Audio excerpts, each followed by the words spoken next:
How to convert your Figma design specifically to a ReactJS code.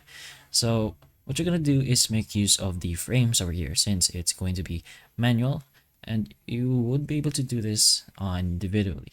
So there's one way you could technically do this is by using plugins. So to do that, you're just going to go ahead over here to this little button right beside the mark. You can go ahead and search in your Figroot. Now, if it pops out over here already, then that's good for you. You can choose that, but make sure it's spelled right. So Figroot, Figroot, like so, and then just go ahead and click on the Figroot option.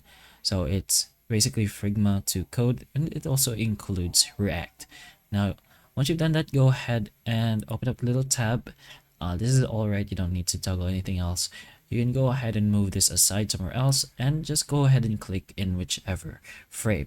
So if it's on a responsive screen, then if you do choose a frame, this little thing will pop out. Then you can just go ahead and copy it if you like, or you could download it and you could do it as React.